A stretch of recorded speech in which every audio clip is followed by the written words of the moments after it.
Hi everyone, welcome, welcome. This is the first Zoom we're having. This is the start of is it very first knit along that the Knitting Guild is ever doing? Our very first. That's so It seems exciting. hard to believe, but yeah. Well, thank you so very much for inviting me to be a host of this knit along. I'm really thrilled to help my favorite people. I love you guys, and I had a lot of hand master knitters on my channel. If you don't know me, my name is Irina. I'm the host of a YouTube channel called Fiberchats, where I interview wonderful fiber artists from all over the world. And a lot of people that you're going to see today have been guests of my channel. And I love getting to know everyone and learning from you guys. So this today is the first cast on party for Pick Your Pattern Cardigan by Jennifer Kent. And Jennifer, you can see on the screen here. So on the screen today, you see Aranda Holiday, who is the president and editor of Cast On magazine, president of the guild, and also she's the queen of the universe. She told me that herself. And then we have Heather Storter, and Heather is a VP of education at the guild, and also Donna Aston, who is a VP of public relations. Welcome, everyone. And then Jennifer Kent is the designer of the pattern that we're all going to be knitting along. So a little housekeeping announcement. We have the chat going on. So if you guys have any questions, please write them in all capital letters so they're going to be easier for us to spot. And we're going to be responding to questions as they come, basically like on a rolling basis. Also, we're going to have some polls and you can answer those polls as they come as well, because we want to get to know you, the participants. At the end of this Zoom, we're going to have a giveaway. So you really want to stay until the end of the Zoom to see all the wonderful prizes from our sponsors. And the sponsor of this knit along, we have two sponsors, is Luca Needles. And Luca apparently means happiness in Norwegian. So you know those needles are going to make you happy. And also the Pearl Soho, and the yarn that we're using, the official yarn for this knit along, is Plain Air. And we're going to talk about this yarn and the qualities of this yarn and how to find a substitute if you can't get the yarn, because I feel like we sold it out between all the participants. It was such a popular yarn that they restocking now. Also, if you want to answer the questions, and if you want to ask something or say something, there is reactions button. So if you click on it, you can raise your hand and then we're going to call on you if you want to like be part of the discussion. So welcome everyone. We're so happy that you're joining us. And Jennifer, we're gonna go straight to you, because even though we're just casting on today, there are a lot of questions already that have been sent to us. Yes. The first question comes from me, actually, believe it or not. So I just started on this cardigan, and I decided to go with the cable version. Okay. So I was knitting. I got to the end of the first ball of yarn, and I was wondering, what's the best way you think for this specific yarn to connect the balls together? Do you have like talk a little bit about the yarn itself and also how to connect them? Well, first of all, I think the yarn was just absolutely fabulous to work with. It just worked up so nicely, was easy. I had no problems with it whatsoever, and the end result, I'm super thrilled with. In terms of joining the next ball, I typically do it at a side where that will be seamed. I try to keep, since the front, here, I'll grab my cardigan. Since the front was the edge, I try not to join along an edge that's going to be exposed, so that I can weave the tails into the side seam. Okay. And I don't like to do it in the middle of the garment, because even though, you know, we all do yarn chicken and I try to join it and sometimes double it up, but I'm always just a little bit disappointed that it's either a little too thick or you can see it. But that's just me being, I'm very OCD and nitpicky. So I really like to get my tails all the way to the end of a row and join it, and then I weave my ends into the seam. Right. Well, there was a question about recommended cast on for each design. Does it really matter, or is it a personal preference, and what's... So no, absolutely not. They're the two options that I gave in the pattern. You can use either one for either stitch, whether you choose the cable or the lace. It's really personal preference. And it's all just a matter perhaps of skill level or confidence. I gave one that maybe might be easier for some, and one that's a little bit more challenging. So really, but absolutely, you can do whatever cast on you want. You don't even have to do the two that are in the pattern. They're really just options that you can explore as part of the choosing your adventure. Well, if you guys watched my talk with Donna and Aranda and Heather, one of the questions was, are we going to be judged on the perfection of this knit along, right? Because we're talking, this is the Guild Association. This is where the handmaster knitters are certified. And so, Heather, can we start the first poll? And let's see how many of you guys are members of the Guild and how many of you are not, if you can answer it while we're talking. And while you're answering, the thing about the Knitting Guild is, yes, this is a great place to learn some things, but it's also not limited to just the Handmaster Knitting program. And maybe Donna, Renda, and Heather, maybe you guys want to talk a little bit about what are the benefits, other benefits of being a member of the Knitting Guild. You all saw that you had discount on Pearl Soho yarn as a member of the guild, and there's different discounts every single month, basically, for different yarns and patterns and stuff. And also that cast on magazine is like one of the huge benefits of being a member of the guild.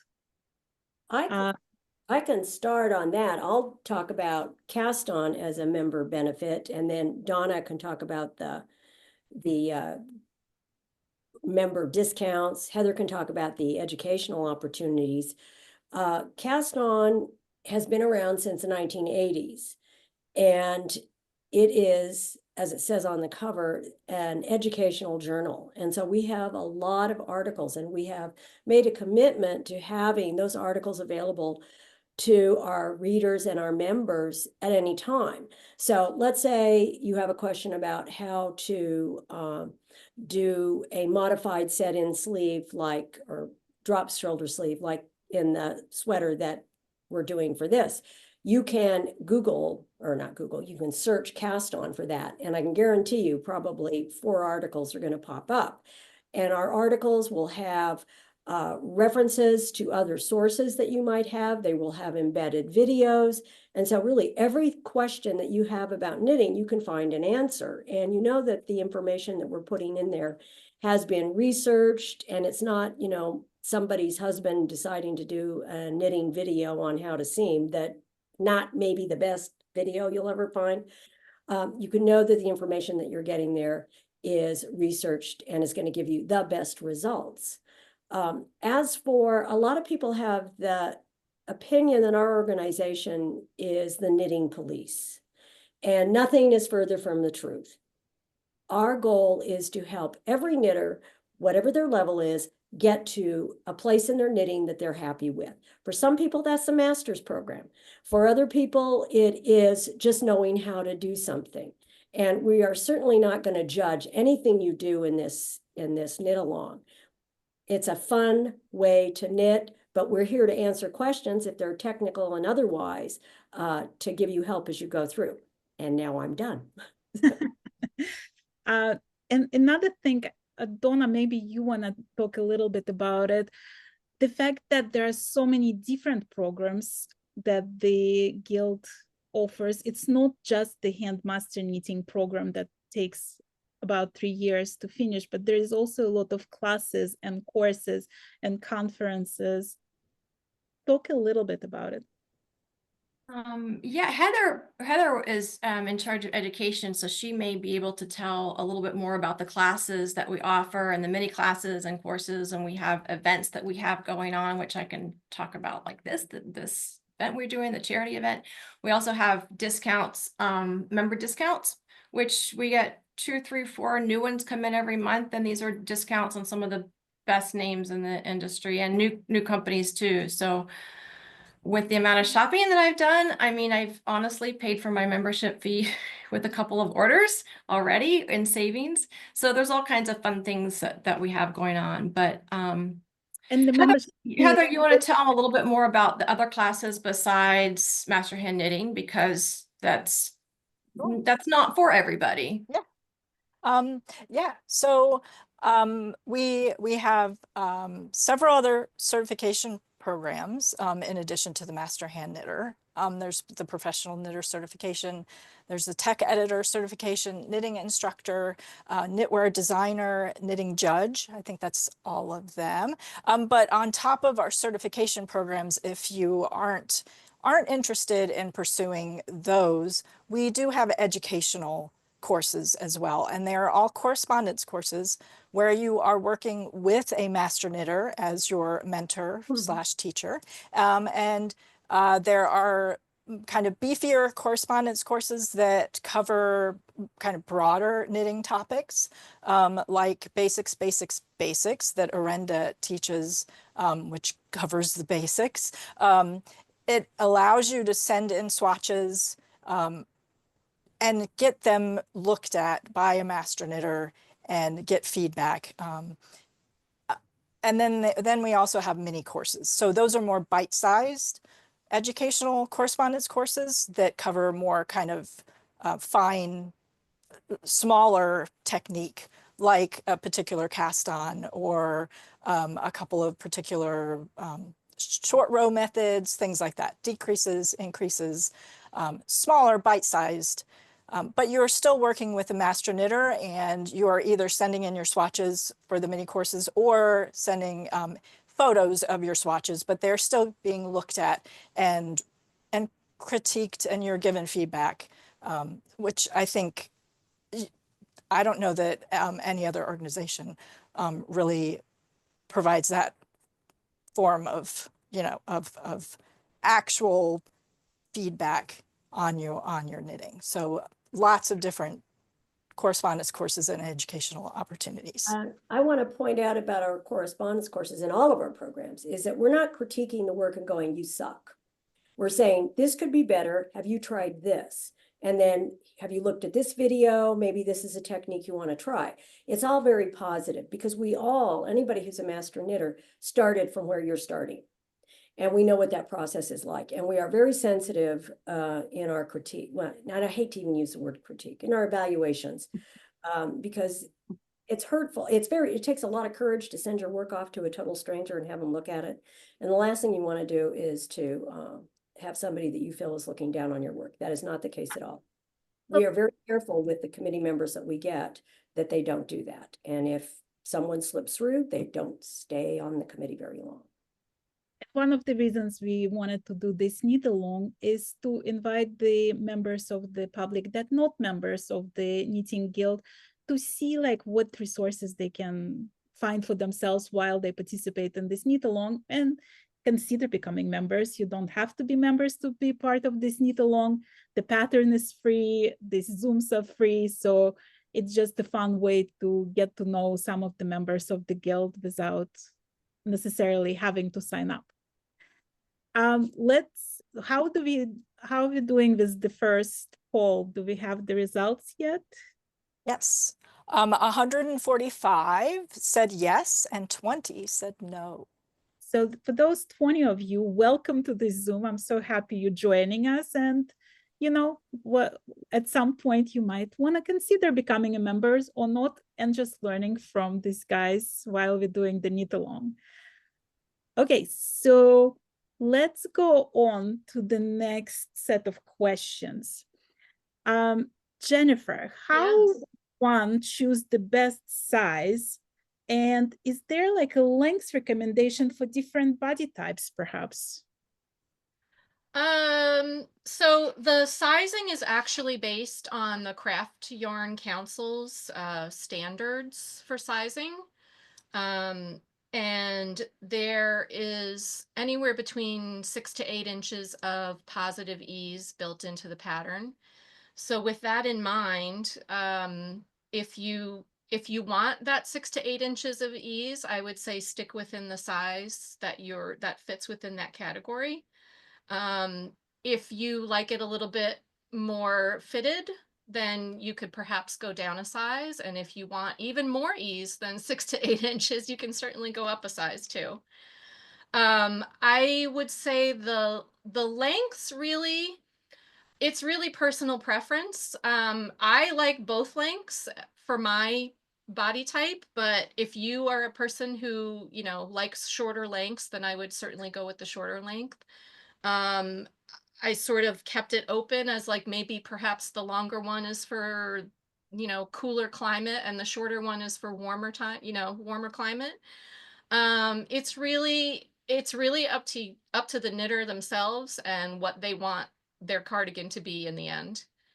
Right. Can we talk a little bit about the construction of it? And you have Sure. that cool picture that you can. Yes, I will share my photograph with you. Let me just get my screen here.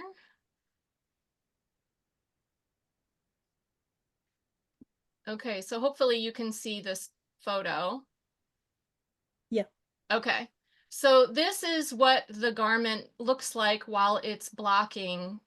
This is your 2 front panels connected and continuing into your back panel, and your sleeves.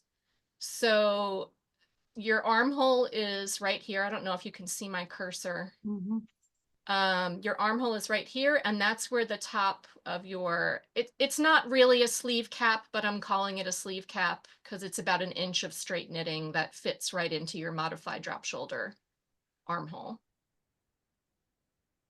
So that's after you're done knitting, this is what it will look like.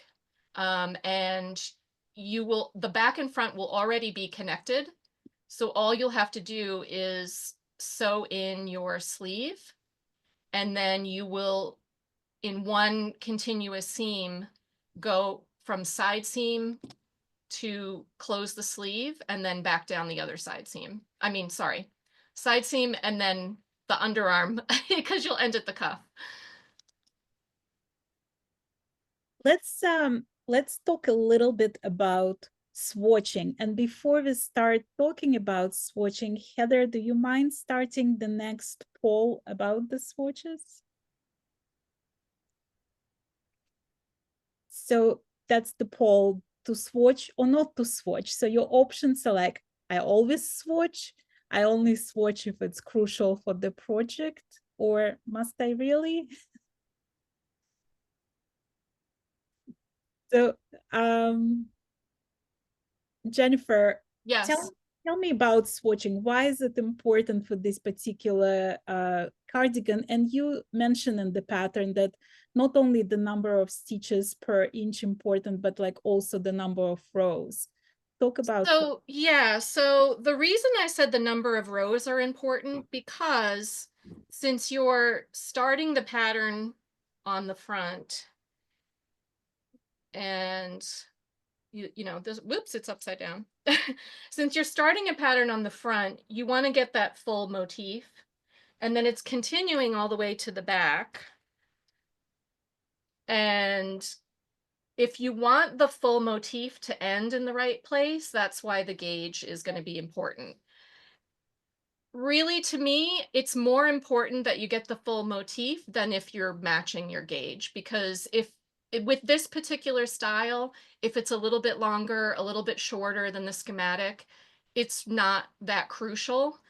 I think visually, as you know, as a designer, I want the full motif. I don't want it to get cut off. So that was my only note about why, you know, keeping an eye on your row gauge, and hopefully it's close to what is built into the pattern.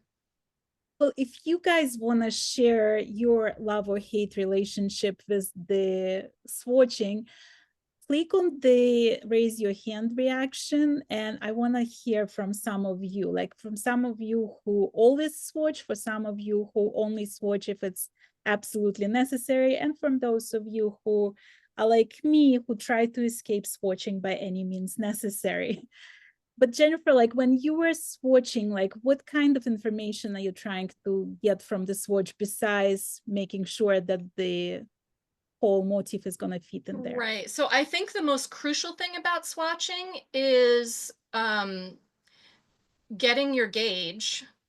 And to do that, you need to block your swatch, because the gauge that's in the pattern is the gauge after blocking. And I don't know if a lot of people realize that, like they'll knit a swatch and maybe they don't block it, so their gauge might change on the finished garment. So the gauge that's listed in the pattern is based on a blocked piece. And in order to do that, you need to make a swatch first, because you're not going to make your whole garment and then block it and to get your gauge.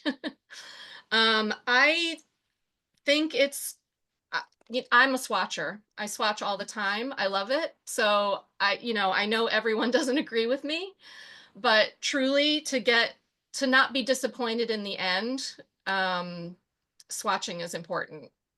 I think it saves you so much time and disappointment later if your sweater doesn't perhaps come out the way you thought it would, because you didn't take, time to do a swatch. Right. Do we have any volunteers who want to talk about their love-hate relationship with swatching? Just raise your hands if you want to talk about it. So we have 49% of people who always swatch. Then we have 43% who only swatch if it's crucial, and 7% who prefer not to swatch. I mean, I guess it's not very surprising, right? Especially when we're knitting a cardigan. That being said, for this particular style, I hate to say it, but you might be able to get away without swatching, just because of the silhouette and the ease that's in it. And, so, but I'll say you may be happier if you swatch ahead of time. The first ever time I learned about swatching, I was only knitting for like a few months, and my youngest son asked me to knit him a blanket. And I went to Michael's because I didn't know about yarn at that time, and I got needles and I got yarn, and I casted on what seemed reasonable amount of stitches, and I started knitting, and I had to make a few more trips to Michael's because the blanket wasn't long enough for my taste. And then eventually I got to the length that I wanted, and I casted it off. And what I thought was the length turned out to be the width, and the length was 15 feet. And all the children could safely wrap themselves in that blanket. So that's how I learned about the importance of swatching. Yes. And you would have known beforehand if you just took a little bit time in the beginning. Well, when you talk about this particular yarn, some people were not able to get this yarn. And so there were questions about how do you find the proper substitute? And Heather, can we start the third poll? So the poll is, are you using plain air or are you using a substitute? So when it comes to substitute, Jennifer, can you talk a little bit about like how to find the proper substitute? Yeah, so I mean, there's probably quite a number of yarns you could substitute. I would say the first thing you want to look at is the fiber content. Maybe get something that is a similar fiber content in the same weight. This was a number 3.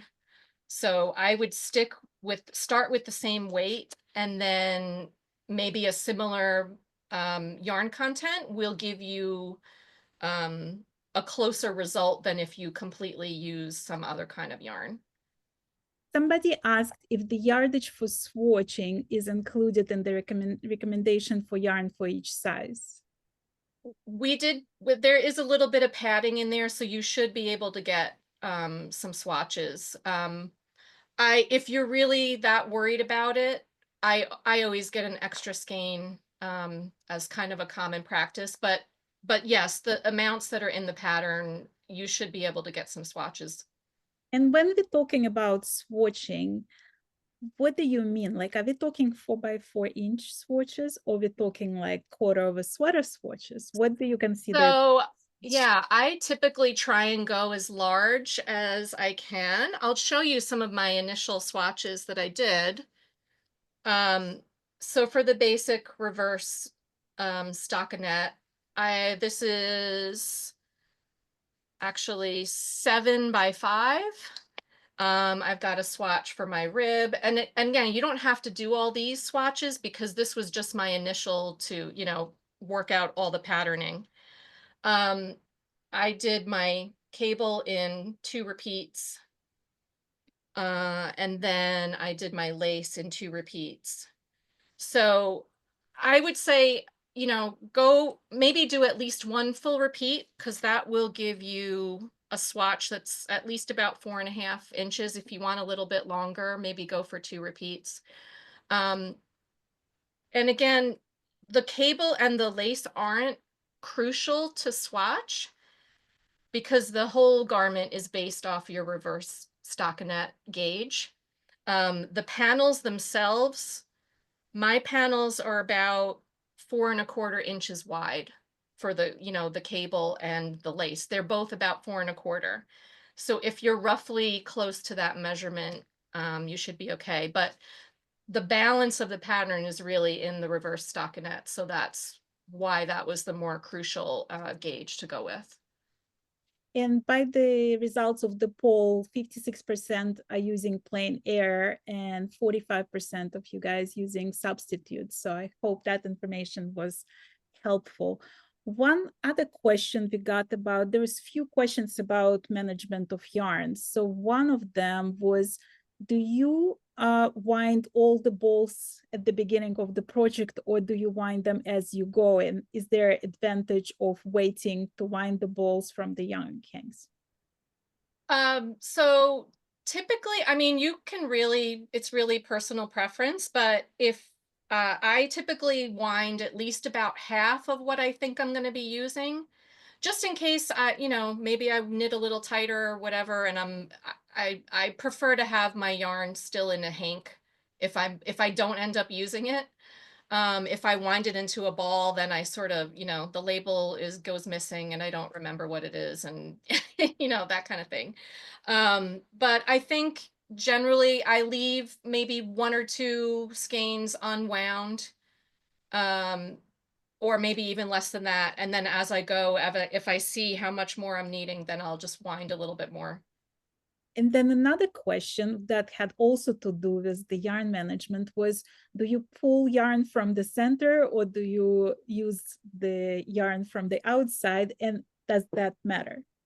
It really doesn't matter. Again, that's personal preference. I don't have any yarn bowls, believe it or not. So I like to pull my yarn from the center, just because it keeps it from, whirling around my yarn bag. Cutting it, if it's like on its side or something and I have to give it a yank, it's easier coming from the center for me, but really it doesn't have any effect on the garment itself, if you're going to pull it from the outside. Let's talk a little bit about different ways to modify these patterns. So for example, John is asking that this pattern is described as unisex pattern. Is there like any specific ways to fit it for men's sizes better? Oh, I mean, I guess you could compare the chest measurements for a man, and if they, just choose the size according to that, if you want the same amount of ease. you know, it's a boxy style, so it doesn't, there are no shaping elements to the waist or the hips or anything like that. So I think as long as you're as the chest measurement, that would be the one to go with. And for a man, you know, just try to fit their chest and make sure you have the ease that you want and just choose that size accordingly. Right. Another question was, can you pick the stitches around the armhole and then work the stitches in the round to the cuff? So yeah, I mean, you would have to do some modifications to do that. And first, I would suggest to block your front and back panel, you know, the one piece that I showed you in the picture earlier. Then you could pick up the stitches that are along that inner edge, not the ones down the side, but just along the top. And I would work those flat back and forth and joining your underarm edges as you go. And once you've get that little, you know, cap, what I'm calling the sleeve cap, connected, then I think you could join in the round and proceed to do your sleeve. The other thing you would need to modify is to use decreases instead of increases because you're working in the opposite direction. You're going towards the cuff. But yeah, it's absolutely doable. You can modify it that way. You just need to, you know, do some math and figure it out before you go. So Cynthia asked if you can use sleeve for gauging. Like make an entire sleeve? If you really want to go that route, I mean, I think a swatch would be faster. And you know, but yeah, if you want to do a sleeve and then block it and it works out and everything matches, then you can skip swatching that way. Mabel was asking if you blend yarns. So like if you have multiple skeins, do you use one skein and then move to the next skein, or do you blend them? You mean like alternating rows to, so in this particular yarn, I don't think that's necessary. It doesn't, the color is very consistent throughout. I didn't experience any shading, and I just started the new skein from the beginning, and it, you know, from end to end. I didn't alternate rows as I was joining new skeins. Do you want to talk about the techniques that used in this cardigan and like what people should pay attention to, and what your goal, like what kind of skills people will learn by doing this knit along? Right. So I thought some of the cast-ons were perhaps maybe not ones that everybody uses every day. So I thought it might be interesting to, you know, offer some different cast-ons. If they're not familiar with cables, I thought the cable looks more complicated than it really is, but the actual, you know, it's only 2 stitches crossing 2 other stitches. So it looks complicated, but if you just follow, you know, the pattern, you can absolutely do it. And then the lace is the same thing. The techniques themselves are very simple, and just following along either with the chart or with the written directions. If you have the basic knowledge of yarn overs and increases and decreases, then you should be able to handle the lace. And then when it comes to like when you have all the parts ready, how do you attach the sleeves to the body? So I use a seaming technique, joining a horizontal seam to a vertical seam. And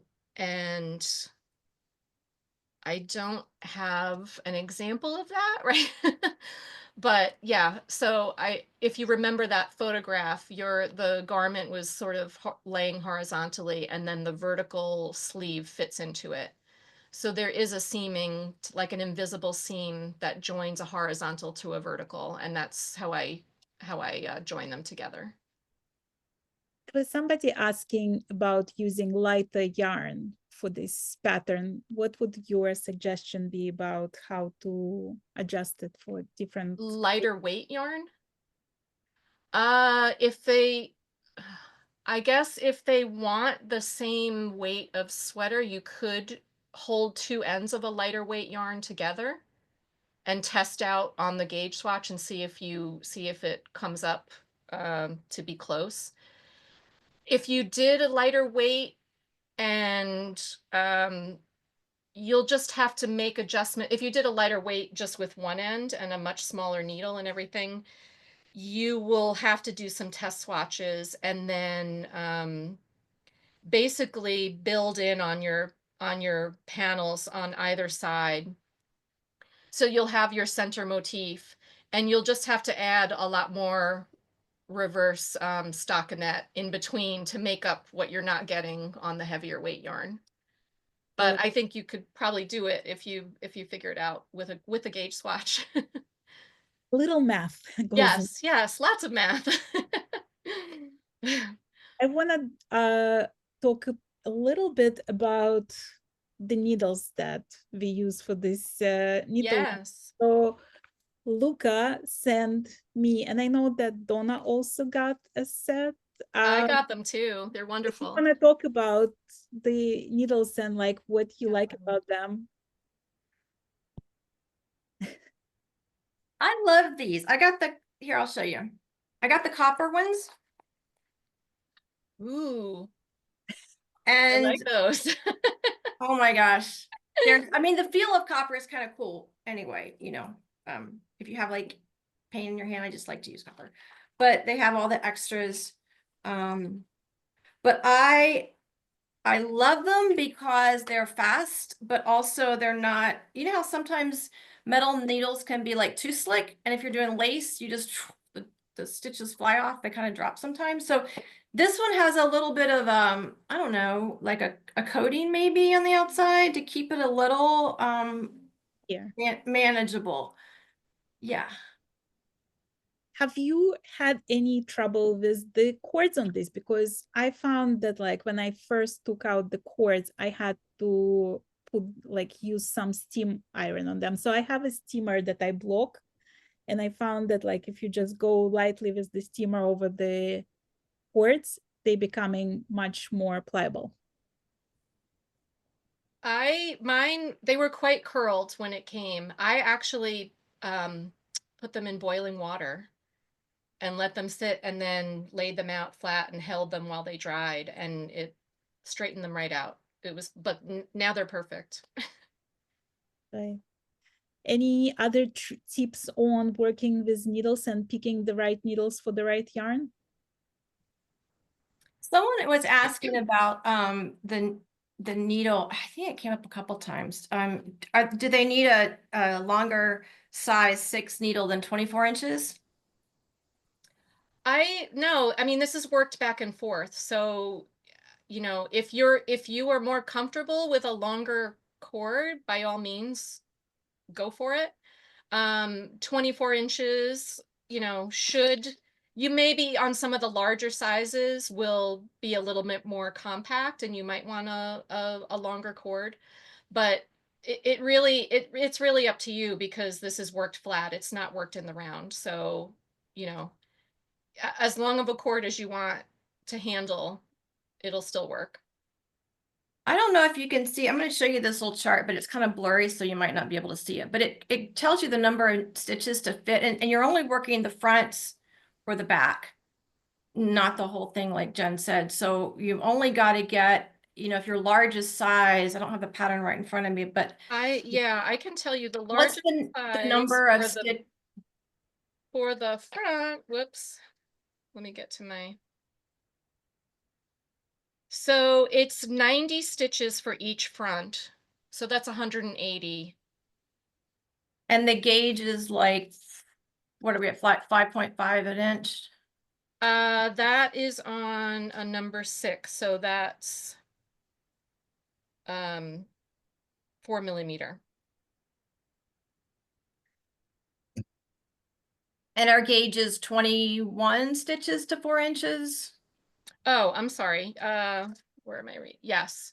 21 stitches to 4 inches. So for a 24-inch needle, based on that gauge, you can get from anywhere from 132 to 297 stitches. Here, this isn't going to work, I'm sure.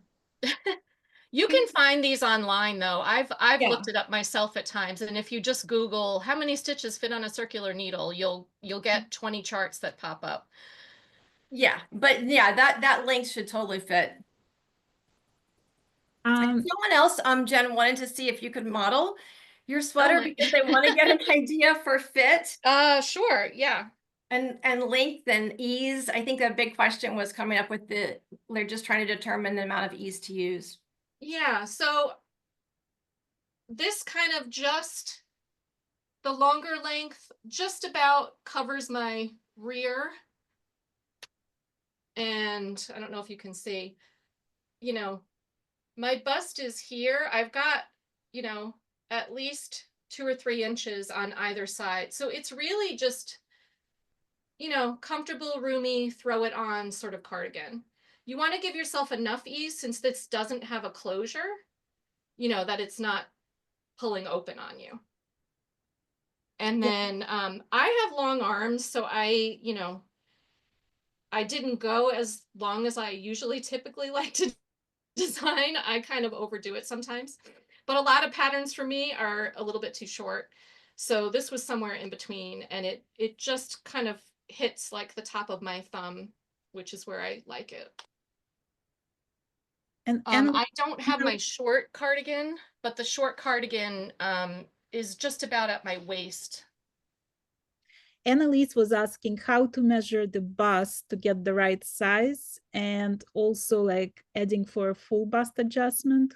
How do you deal with that? Yeah, you can. I would measure your bust at your fullest point, and then use that as your base. Right. Any tips on cables not pulling too tightly the fabric? I think you just need to be aware as you go, and to not yank them so tight. It depends if you use a cable needle or not. This is one thing that you could probably get away with not using a cable needle. I like them just because it's easy to slip things back and forth. But yeah, it's really just being aware as you're knitting, I would say, just to, you know, try and not be so tight about it and just loosen up and have fun. I saw some video also doing it, like if for people whose tension is like super tight, they put a little yarn over between the cables and then just let it go on the next row. Okay. I'm not familiar with that, but I'm such a loose knitter that for me it never me too. So I used to knit very tightly, and I've realized, like, if I just, you know, it's not a competition. This is supposed to be fun. So just relax and have fun. And then somehow your knitting gets looser. That's very true, actually. But talking about fun, Donna has a lot of fun prizes to share with us. So do you wanna, you're muted now, so unmute and yeah, tell us about the prizes. Yes. Let me see if I can share my screen, and so you can see what we're giving away. And if I call your name as a winner, if you want to unmute yourself and give a little shout out, a little woohoo, that's fine. If you don't want to and you want to be shy and just get your prize, that's fine too. I'm going to, after we're done, I'll email everybody who wins. And so we have 4 prizes that were given away today, and we've drawn 4 random names. So let's get started. Let me share my screen.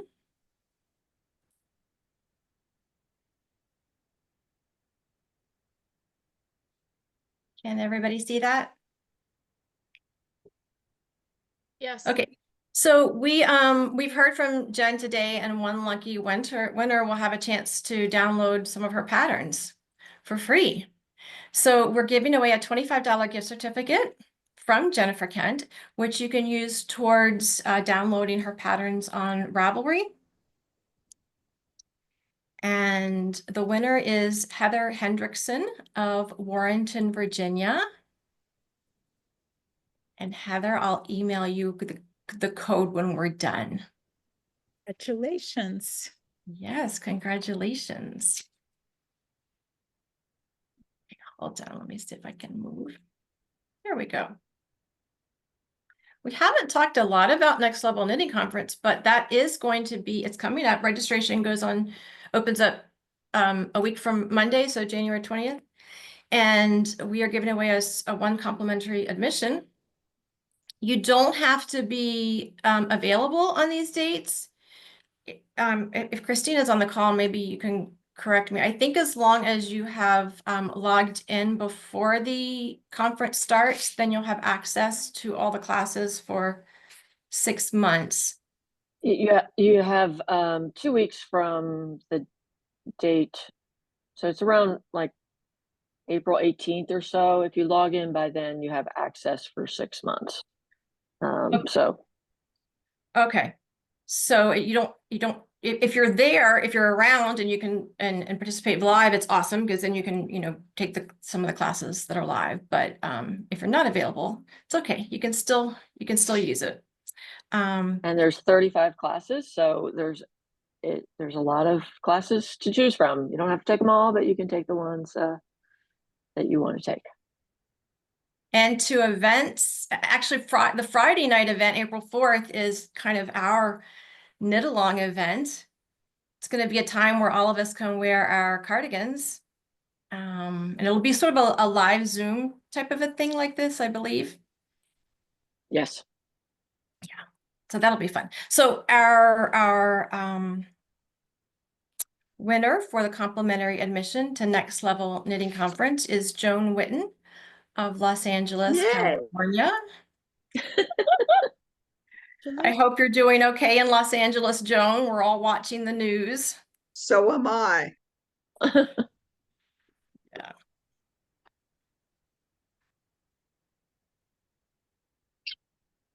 And our next prize, this out of the way, is the needles that we've been talking about. The Luco needles, they combine, they really work on trying to combine high quality materials and a nice design. A lot of their needles are wood, but some of them are the copper, like the ones I showed you also. So I'm using the copper interchangeables, which I love. The prize kit that we're giving away includes the interchangeable needles in umber, which is a beautiful shade of wood. This really nice knitting tote, a wood gauge ruler, gold-plated scissors, and an issue of Nora magazine. Wow. So, and our winner is Mary Lou McIntyre of Wilmington, Delaware. Congratulations, Mary Lou. Hope you enjoy all the goodies. And our last prize is from Pearl Soho. We all know Pearl Soho from the yarn, and they have been really wonderful to work with, and they we're giving away a 40 color mini bundle of linen quill. Linen quill is one of their yarns, which is a fingering weight blend of 50% Highland wool and 35% alpaca, and then 15% linen. They also have some nice ideas for, patterns if you go to pearlsoho.com. And our winner of Pearl Soho is Anne Antonuk of Ann Arbor, Michigan. Congratulations, Anne. Congratulations to all the winners. Congratulations. Digital prizes will be emailed out to you this afternoon. Physical prizes will be sent out probably on Monday. If you have any questions, you can email me. It's dsn@tkga.org. If any of the winners would like to contact me directly, otherwise I'll reach out to you. And someone had asked on let me stop sharing until. Yeah, there was a question of how to reach you for questions on the pattern. To reach Jennifer, or yeah, I guess for pattern support? Oh, yeah, so you can go to my Ravelry page, I guess. That might be the easiest way to, or put a question or a comment on that pattern itself, and it will be sent to me and I can answer it that way, or through TKGA's pages on Ravelry. I know there's been a forum of questions going on there too, and I check it every now and again, or Donna will let me know that there's something that I should look at and try to answer. But those are two different ways.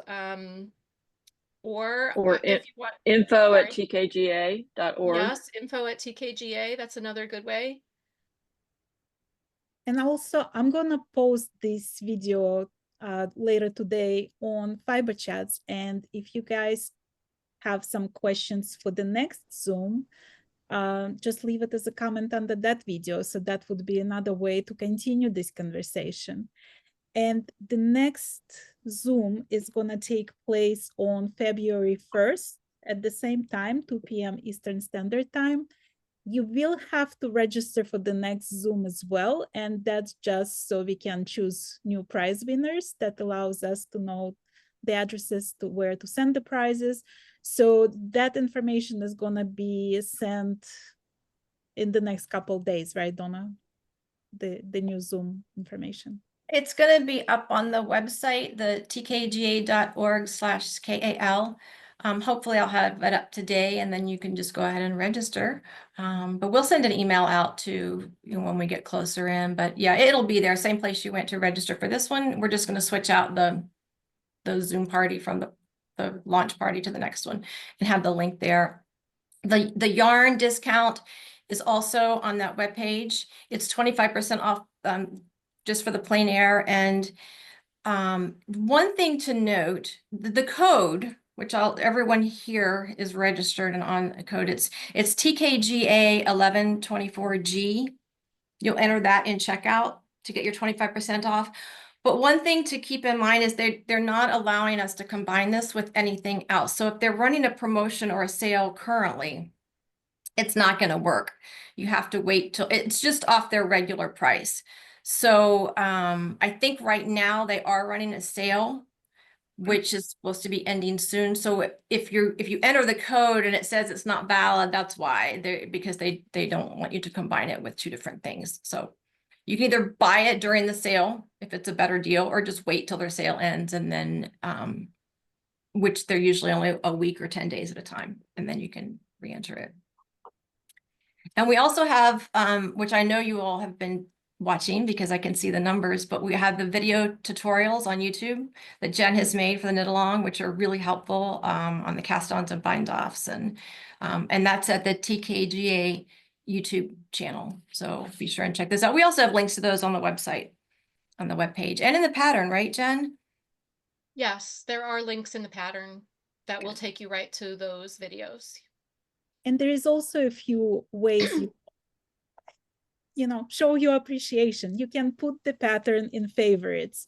You can also add your project page, because that allows the algorithm to push that pattern into hot right now on Ravelry, and maybe more people will learn about this knit along and join us, and perhaps even join the guild.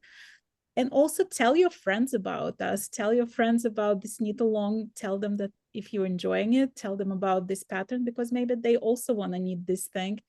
And of course, if you're watching this on Fiberchats, just click that subscribe button. It costs you nothing, and it helps other people to discover my channel.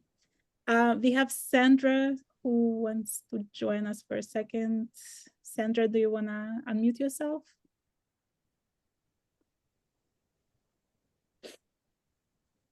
It's on the bottom right, bottom left.